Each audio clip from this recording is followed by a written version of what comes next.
नए वीडियो में आज की इस वीडियो में हम ये सीखने वाले हैं कि क्या बैकलिंक्स बनाने से वेबसाइट रैंक करती है। जो वेबसाइटें ज़्यादातर लोग रैंक कराते हैं और ये दावा करते हैं कि बहुत ही कम समय में मैं आपकी वेबसाइट को रैंक करा दूंगा। जो लोग भी एसईओ सर्विस प्रोवाइड कर रहे हैं वो बहुत ही क्विकली जो है कि एक हफ्ते में 10 दिन में वो आर्टिकल्स को रैंक कराने का दावा करते हैं। बहुत सारे लोग ऐसे भी मिल जाएंगे जो कि आपकी आर्टिकल्स को मतलब जो भी वेबसाइट है उस वेबसाइट में जो आर्टिकल्स पड़ी हुई है उस आर्टिकल्स को विथ इन 48 आवर्स 24 आवर्स में रैंक कराने का दावा करते हैं।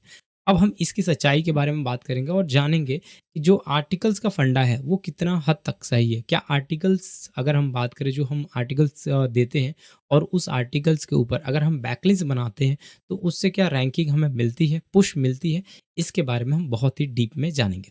तो देखिए मैं आपको बता रहा हूँ कि जो भी आर्टिकल्स आप बनाते हो हम बहुत ही मेहनत से आर्टिकल लिखते हैं, पहली बात ये है। और दूसरी बात हम उसको समझते नहीं है कि जो हम आर्टिकल लिख रहे हैं वो हमने मेहनत किया है या फिर नहीं किया। जस्ट हम गूगल के भरोसे बैठ जाते हैं और हमें लगता है कि गूगल अब हमें ट्रैफिक देगा तो देगा। लेकिन गूगल ऐसा नहीं करता है। क्यों नहीं करता है? क्योंकि ऑलरेडी उस टाइप की आर्टिकल्स आपके उस गूगल में पड़ी हुई है। तो इसका मतलब ये है कि गूगल आपको प्राइमरी नहीं देने वाला है। प्राइमरी गूगल किसको देता है? जैसे कि हम बात करते हैं कि बहुत सारे गेस्ट आए हुए हैं, समझ लो आपके घर पे आपने बहुत सारे लोगों को इनवाइट कर रखा है, बहुत सारे गेस्ट आए हुए हैं। उस गेस्ट में आप देखोगे तो जो जितना ज़्यादा उसका जिस गेस्ट का ज़्यादा लेवल रहेगा उसको आप ज़्यादा प्राइमरी दोगे या फिर जो जितना आपके क्लोज होगा उसको ज़्यादा प्राइमरी दोगे। बाकी सबको जो है कि चलते फिरो, अगर हम बात करें चलते फिरो या फिर ज़्यादा उनसे रिलेशंस नहीं रहेगा, बस नमस्ते करोगे। तो वही वाला सिस्टम यहाँ पे भी लागू होता है। जो जितना क्लोज होगा आपके, क्लोज होने का मतलब अब गूगल के क्लोज में कौन सा ऐसा कौन सा रिलेशन चल रहा है उससे क्लोज में बने। लेकिन गूगल क्या करता है, आपको नोटिस करता है, सारी आपकी वेबसाइट को, आपकी आर्टिकल्स को, आपके बिहेवियर्स को नोटिस करता है। अगर आप 3 महीने 6 महीने लगातार आप काम कर रहे हो, साल भर से काम कर रहे हो, कितनी सारी वेबसाइटें 5 साल से वर्क हो रही है, रन हो रही है। तो उन सारी वेबसाइटों का बिहेवियर काफ़ी अच्छा होता है, डीएपीए जो है बहुत ही अच्छा होता है। तो वो जो है कि उसके बहुत ही क्लोज होते हैं। वो चाहता नहीं है कि ये वेबसाइट है, इस तरह की वेबसाइट है जो जेन्युइन सर्विस प्रोवाइड करे वो बंद हो। तो ये इंपॉर्टेंट होता है। तो यहाँ पे अगर हम बात करें जो बैकलिंक्स का फंडा है, वो बैकलिंक्स क्या हमारी साइट को रैंक करा सकता है। तो मैं आपको बता दूं कि हाँ, बिल्कुल ही ये पॉसिबल होता है। अगर किसी के पास अच्छी क्वालिटी की बैकलिंक्स है, हाई क्वालिटी की बैकलिंक्स है। जैसे कि मैं बता रहा हूँ, एक यूट्यूबर से, एक बहुत ही बड़ा यूट्यूबर है और उस यूट्यूबर ने आपको सपोर्ट कर दिया। जस्ट आपको एक, आपने छोटे से यूट्यूबर हो, आपने 10-20 वीडियो बनाया है या फिर 5-10 वीडियो बनाया, उसने सपोर्ट कर दिया, ये मेरा भाई है और ये बहुत ही अच्छी जो है कि वीडियो बनाता है, इसको आप सपोर्ट करो। उसके पास मिलियंस में फॉलोअर्स हैं। सडनली आप देखोगे नेक्स्ट डे उसके पास बहुत सारे फॉलोअर्स, बहुत सारी ऑडियंस पहुंच जाएगी। इसी को बोलते हैं बैकलिंक्स। तो इसी प्रकार से ये बैकलिंक्स काम करते हैं और ये पॉसिबल है, ये कराते हैं कि आपकी जर्नी को एक अच्छे लेवल पे लेके जा सकते हैं।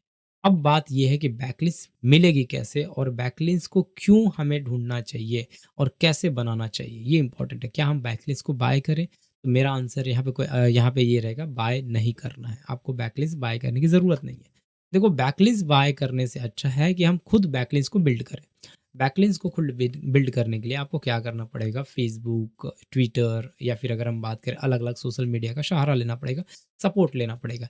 या फिर बहुत सारी वेबसाइटें हैं जो आपसे रिलेटेड होंगी, उनका आप सपोर्ट ले सकते हो। बैकलिंक्स आप जो है कि गेस्ट पोस्टिंग के जरिए भी बैकलिंक्स बना सकते हो, बहुत ही अच्छी अच्छी क्वालिटी की बैकलिंक्स बनती है। लेकिन हम जो आर्टिकल्स लिखते हैं उस आर्टिकल को ना तो शेयर करना हम जानते हैं और ना ही अगर हम बात करें उस आर्टिकल को जो है कि ज़्यादा से ज़्यादा जो है कि उसकी बैकलिंक्स बनाना के जानते हैं। कुछ नहीं, हमने एक बार पब्लिश कर दिया और हम गूगल के सहारे बैठे रहते हैं, इसीलिए हम फ्लॉप होते हैं। हमें लगातार जो हम 1 घंटे 2 घंटे लगा के मेहनत कर रहे हैं, आर्टिकल को लिख रहे हैं, जैसे कि हम एक वीडियो बनाते हैं ना, तो उस वीडियो को कितना सारा मेहनत लगता है। ये वीडियो बन रही है, बहुत ही एफर्ट लग रहा है। लेकिन इस वीडियो को अगर मैं आप तक ना पहुँचाऊँ, अलग-अलग तरीके से ना पहुँचाऊँ, तो ये मेरा वेस्ट ऑफ टाइम होगा और वेस्ट ऑफ मनी होगा। यहाँ पे मैं बता रहा हूँ, यहाँ पे मैं ऐसा कुछ नहीं है कि बहुत ज़्यादा मोटिव है कि मैं रेवेन्यू जनरेट करूँ, लेकिन ये मेरा टाइम वेस्ट होगा। लेकिन आप तक पहुँचेगी तभी तो आप समझ पाओगे कि ये सारी चीज़ें होती हैं और ये सारी चीज़ें हो सकती हैं या फिर ये सारी चीज़ें आप कर सकते हो। इनकम की बात है तो आज के टाइम पे किसी भी ब्लॉगर, किसी भी यूट्यूबर की बात कर ले, इनकम के लिए ही वो काम कर रहे हैं, तो वो यूट्यूब पे आने का उसका कोई मकसद नहीं है। तो यहाँ पे अगर हम बात करें तो ये चीज़ें इंपॉर्टेंट है, आप ध्यान रखो और अपनी आर्टिकल्स को लोगों तक पहुँचाओ, ये इंपॉर्टेंट है। अगर आप अपनी आर्टिकल्स को लोगों तक नहीं पहुँचाओगे, आप आर्टिकल लिखो कम, जैसे कि 10 ही आर्टिकल लिखो आप वीकली, लेकिन उसको पहुँचाने का काम ज़्यादा करो। जितना ज़्यादा ऑडियंस के पास लेके जाओगे, जितना एक अच्छी क्वालिटी की आर्टिकल्स होगी ना, और ज़्यादा रिस्पॉन्स आएगा। जितना ऑडियंस के पास पहुँचाओगे, उतना बेटर रिस्पॉन्स आपको गिरेगा। तो ये बैकलिंक्स का पूरा काम है, जो कि मैंने आपको बता दिया। और ये बैकलिंक्स आपको बनाना चाहिए। जितना ज़्यादा आप बैकलिंक्स बनाओगे, उतना बेनिफिट मिलेगा। इसको और समझो और डीपली आप समझो, इसको प्रैक्टिकली समझो। हम आने वाले वीडियो में प्रैक्टिकली समझेंगे, और इसको जितना डीपली आप करोगे, उतना ज़्यादा बेनिफिट आपको मिलने वाला है।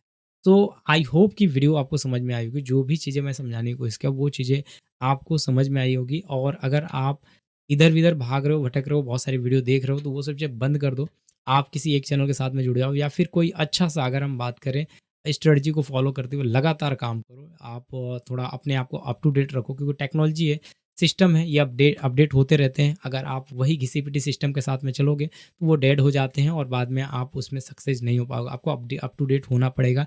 आज की डेट में एआई के साथ में भी चलने की ज़रूरत है, आपको सीखने की ज़रूरत है, कमांड सीखने की ज़रूरत है, अलग-अलग प्रॉम्प्ट इस्तेमाल करने की ज़रूरत है। बहुत सारी चीज़ें हैं, जो कि क्विकली हो रहा है। आशा करता हूँ वीडियो आपको समझ में आएगी। जब तक के लिए बाय बाय।